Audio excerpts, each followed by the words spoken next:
शांतिपुर गांव में दो अनाथ भाई बहन मोहन और मीना रहा करते थे। अपने माता पिता के मृत्यु के बाद से वो लोग अपनी ज़िंदगी बहुत मुश्किल से गुजार रहे थे। मीना घर का काम क्या करती थी और मोहन छोटा मोटा काम करके कुछ पैसे ले आता था। एक दिन मोहन काम करके घर आता है तो देखता है कि मीना खाना बना रही है। बहना, जल्दी से खाना लगा दो, मुझे बहुत भूख लगी है। ठीक है भैया। एक तो ढंग का कोई काम नहीं मिल रहा है और घर में खाने को भी ज़्यादा कुछ नहीं बचा। अगर मम्मी पापा जिंदा होते तो हमें ये दिन नहीं देखना पड़ता। फिर दोनों भाई बहन खाना खाकर सो जाते हैं।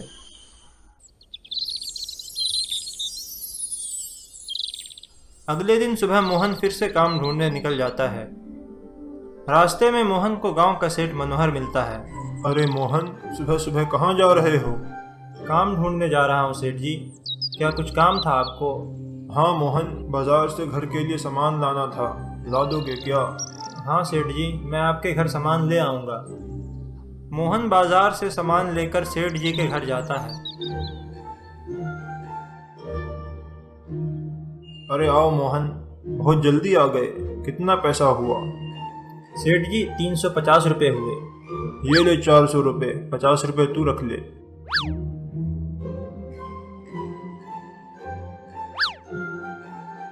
धन्यवाद सेठ जी, धन्यवाद।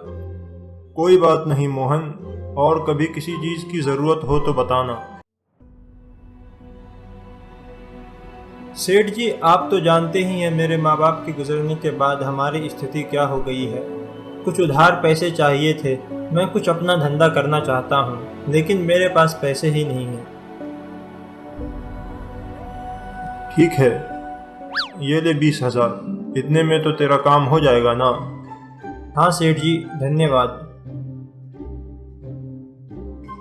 मोहन पैसे लेकर घर आता है और सारी बातें अपनी बहन मीना को बताता है। मीना, मैं सोच रहा हूँ इस पैसे से कुछ नया धंधा शुरू करें। बताओ कौन सा धंधा शुरू किया जाए? भैया, हम इस पैसे से पानी पूरी का धंधा शुरू कर सकते हैं। लोग बड़े शौक से पानी पूरी खाते हैं और मुझे बहुत अच्छे से पानी पूरी बनानी भी आती है। हाँ, ये ठीक रहेगा।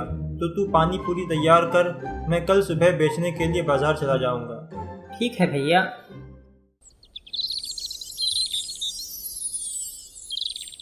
अगले दिन मोहन पानी पूरी का ठेला लेकर बाजार में बेचने चला जाता है। बाजार में मोहन के पास ही राकेश नाम का एक और पानी पूरी वाला था। राकेश कंजूस और घमंडी था। अरे मोहन, तूने पानी पूरी का धंधा कब से शुरू कर दिया? आज से ही शुरू किया है। तो फिर खिला ही दो, देखते हैं तुम्हारी पानी पूरी कैसी बनी है। राकेश पानी पूरी खाने लगता है।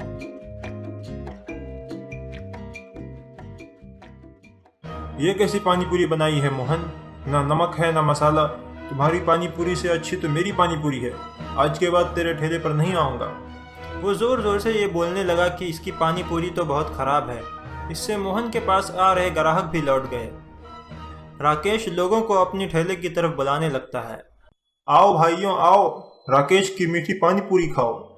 दिन भर कोई भी मोहन के ठेले पर नहीं आता और मोहन उदास होकर घर लौट जाता है। भैया, आज किसी को मेरी पानी पूरी पसंद नहीं आई क्या? भैया, आप निराश ना हो, ऊपर वाला कोई ना कोई रास्ता ज़रूर निकालेगा। तुम कल वापस पानी पूरी बेचने जाना।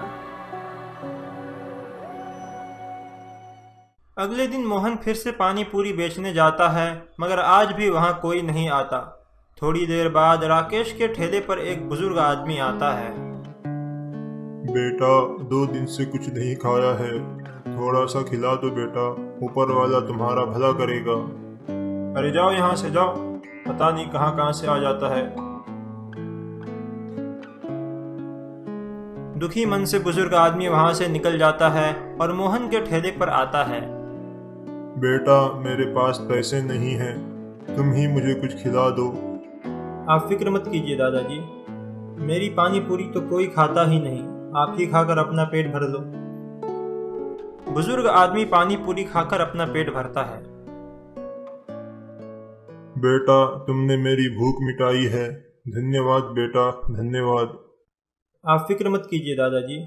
बेटा, मैंने भी अपनी पूरी जिंदगी पानी पूरी ही बेची है, इसलिए मैं तुम्हें अपने पानी पूरी का एक ऐसा नुस्खा बताता हूँ, इससे तुम्हारे ठेले के आगे लोगों की भीड़ लग जाएगी। बुजुर्ग आदमी मोहन को अपना नुस्खा देकर चला जाता है।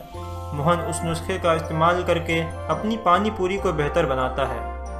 अगले दिन जब मोहन बाजार में अपनी नई पानी पूरी बेचने जाता है तो लोग उसकी पानी पूरी को पसंद करने लगते हैं। धीरे धीरे मोहन का धंधा चल पड़ता है और उसकी मुश्किलें कम होने लगती हैं और कुछ दिनों बाद वो सेठ को पैसे भी लौटा देता है। फिर मोहन और मीना खुश होकर नई जिंदगी गुजारने लगते हैं।